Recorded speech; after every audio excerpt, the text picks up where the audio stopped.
está de volta e agora a gente vai aprender a administrar o dinheiro. Eu vou conversar aqui nos nossos estúdios com o Nestor de Almeida, que é consultor financeiro. Tudo bem, Nestor? Tudo bem. Boa tarde. Boa tarde, é um prazer te receber estar aqui, viu? Eu estou feliz de estar aqui com você e poder partilhar aqui com o seu público um pouco sobre finanças, né? Que a gente Nestor, eu estava ouvindo um pouco a respeito da sua história. Para a gente poder começar o nosso bate-papo, eu gostaria que você falasse com nós. Você tem uma história de vida que resultou em problemas por causa de má administração do dinheiro, foi isso?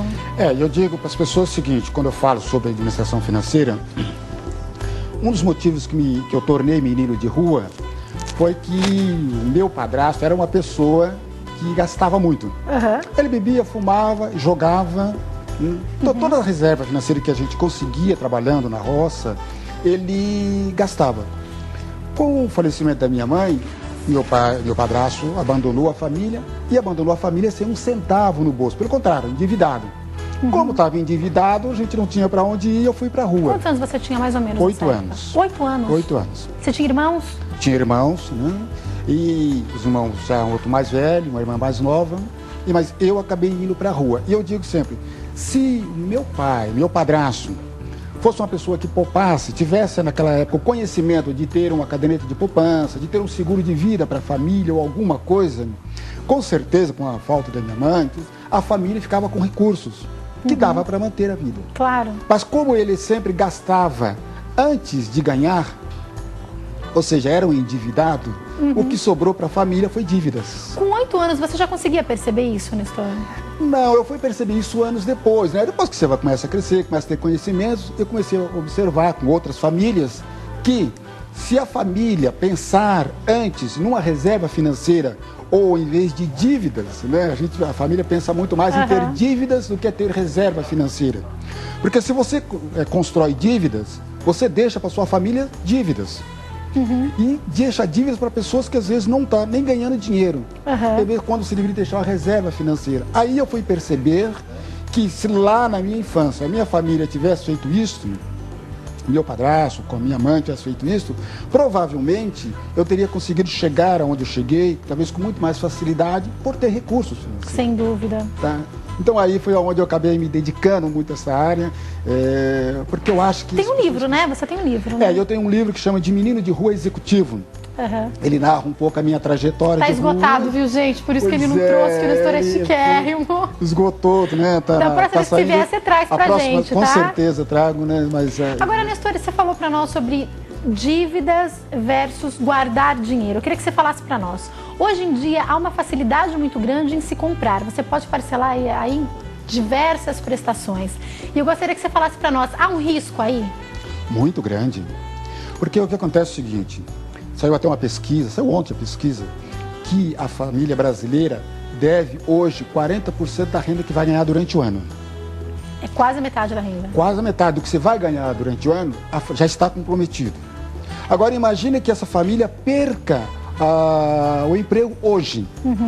Você já deve 40% do que você não vai ganhar. Ou seja, você... Quase metade de uma renda que você nem tem. Nem tem.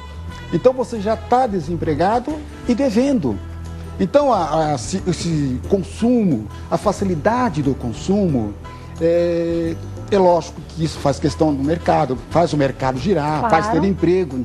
Mas se essa família não tiver cuidado, a família está pagando muito caro por isso, está pagando juros muito alto em função desse consumo, de você gastar antes de ter dinheiro. Nestor, aproveitando isso que você está falando, às vezes a gente pensa em pessoas que parcelam alguns bens, algumas coisas menores que poderiam ser compradas à vista. Por exemplo, você quer uma blusa mais cara, de repente se você juntasse uns R$50 por mês, em 3 meses você vai lá e compra essa blusa à vista. Sim. Mas existem alguns bens que a gente pensa, por exemplo, um carro e uma casa, e a gente pensa que a gente nunca conseguiria comprar à vista. Mas eu queria que você falasse comigo sobre isso, porque eu já recebi pessoas que explicaram que se em 4 ou 5 anos a gente poupasse, conseguiríamos sim comprar à vista uma casa que às vezes a gente fica, sei lá, 60 meses para pagar. É isso mesmo? Bom, aí você precisa dividir duas coisas. Primeiro você precisa dividir o que é dívidas e o que é investimento. Carro, você compra um carro, você vai trabalhar com este carro. Este carro é um objeto de trabalho que você precisa, que vai te dar retorno financeiro em função do carro, um táxi, uma perua, uma coisa. Então isso não é dívida, isso é investimento. Você está investindo e ele vai te dar um retorno. Certo. Uma casa não é dívida. Uma casa é um investimento. Então eu compro uma casa para pagar em 15 anos, mas eu não adquiri dívida, eu adquiri investimento, porque cada mês que eu pago aquela casa, aumenta a minha receita. Você entendeu? Aumenta o valor daquilo, ou seja, uma casa que custa uns 200 mil, se eu pago R$1.000 por mês, cada mês eu tenho R$1.000 a mais. Então não é dívida, eu estou, é lógico, é um bem que eu tenho, claro. Além de toda a importância de você ter uma residência, você está aumentando o seu capital. Você já está usando, né? Você já está usando e está aumentando o seu capital. Daqui 15 anos você tem uma casa quitada. Então isso é investimento.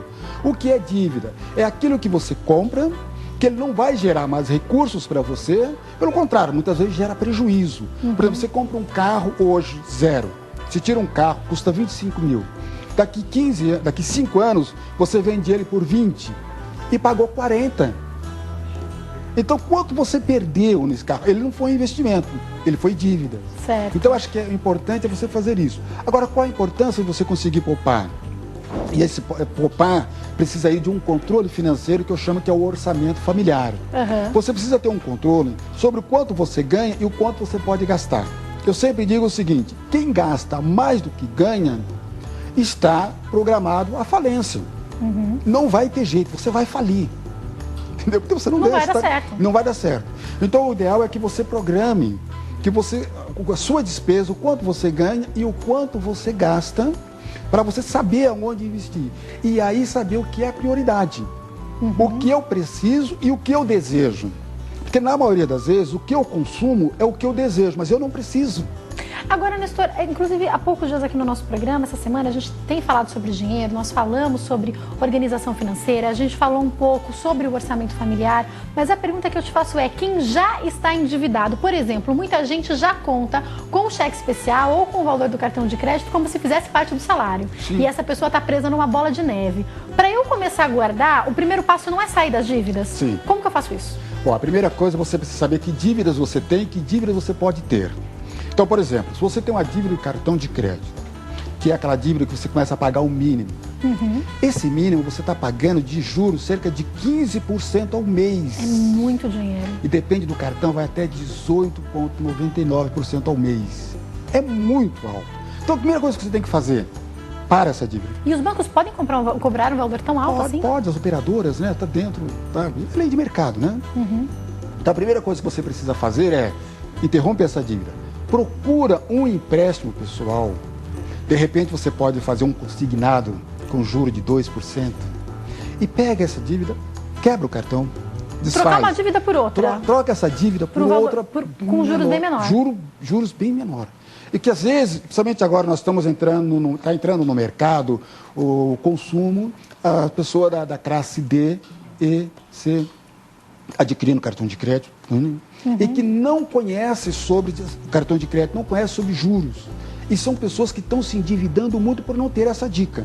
Então o que você tem? Tem uma dívida alta, cheque especial, para o cheque especial, refinancia, faz um outro empréstimo com juros bem mais barato, de 2%, 3%, e sai de um juro de 10%, de 9%. É o primeiro passo. E não continua usando o cartão de crédito. Você falou para quebrar, né? E a primeira coisa, olha para o seu cartão de crédito e diz, te amei até hoje, até que nos separa. E separa os dois, entendeu? Fim desse Joga casamento. no lixo, tá? Esquece ele por um tempo, até você poder legalizar a sua vida. Sabe? Porque se a pessoa souber o que causa na vida de uma pessoa endividada, ele nunca seria endividado. A gente tem visto através de pesquisas, com certeza você tem acompanhado isso, Nestor, que as classes C têm consumido mais, têm viajado mais, têm comprado mais roupas. Isso vai gerar inadimplência lá na frente? Já está gerando. Já está gerando. Primeiro, nós temos aquele desejo, poxa, eu posso. O dinheiro é muito cativante, né? Poxa, como é bom quando você recebe o seu primeiro salário. Nossa, recebi o meu primeiro salário, nós já estamos pensando em que vamos gastar. Né? É verdade. Então, quando a pessoa começa a entrar no mercado, começa a ganhar mais dinheiro, começa a ter facilidade para o consumo, isso dá uma sensação de poder muito grande. O dinheiro tem esse poder de fazer isso. Né? E as pessoas começam a gastar. E vem aí a vaidade, né? Agora eu posso ter um tênis melhor, agora eu tenho um cartão de crédito no meu bolso. Né? E começa a gastar, e a facilidade para você gastar, é lógico que isso vai gerar dívida, porque normalmente você vai gastar mais do que você ganha. E gastou mais do que ganha, volto a dizer, você vai falir. Agora vamos pensar nas pessoas que não estão endividadas, que já conseguiram, ou a pessoa que está nos assistindo que vai fazer um empréstimo, vai se organizar daqui a alguns meses. Poupar. Qual o primeiro passo para conseguir poupar? Por que poupar? A motivação é importante? Sim, sim. Bom, primeiro, o bem-estar de você ter sobrando é melhor do que ter faltando. Porque também gastar tudo que ganha também não é o ideal, né? Não, não. O importante é que você tenha esse planejamento familiar e que você consiga todos os meses tirar um percentual deste valor e colocar numa aplicação. Aí a aplicação vai depender da sua, né, se você é agressivo, se você é mais... Né, depende da personalidade de cada um. Depende da personalidade a poupança de cada um. é uma opção? A primeira opção. Tá. Acho que a primeira porta de entrada para quem quer poupar começa pela poupança. Não vai render muito, vai render 0,58% É mais para guardar mesmo, né? ao mês. É mais para você começar a guardar. Certo. Tá? À medida que você vai crescendo, à medida que você vai tendo um valor maior, você começa, então, a dividir a sua receita, começar a dividir o seu investimento. Já começa a aplicar, talvez, no fundo, de repente, em ações. Mas isso é um caminhar. Certo. Agora, o primeiro passo é, comece a fazer uma poupança. Agora, tem uma. Cuidado para você não fazer poupança e comprar a prazo pagando juro. Não compensa. Tá? Porque tem gente que tem caderneta de poupança, mas está pagando cheque especial. Não, não adianta. Então, pega a sua poupança, quita o cheque especial e depois você começa a fazer a sua poupança. Tá? Não vai trocar um pelo outro que você sai perdendo. É preferencial que você compre à vista do que você fique guardando dinheiro e pagando juros, né? Por que você ter uma poupança? Que com a poupança, com dinheiro na mão, você pode ir no mercado, porque você tem como negociar. Custa quanto essa TV? Custa 1.500, eu tenho 1.300. Eu tenho poder de negociar, porque eu tenho dinheiro. Quando eu não tenho poder de negociar, quando eu não tenho dinheiro, quem manda no meu dinheiro é o lojista. É quem vende para mim. Ele que vai dizer como eu devo comprar, lógico, conforme a lei da oferta e procura, conforme a lei do mercado. Mas ele que impõe. Quando eu tenho dinheiro, eu imponho. Eu escolho. Eu tenho o poder de compra. Por isso é importante que você poupe. Qual o percentual que você indicaria para a pessoa começar a poupar? Aquele que nunca poupou?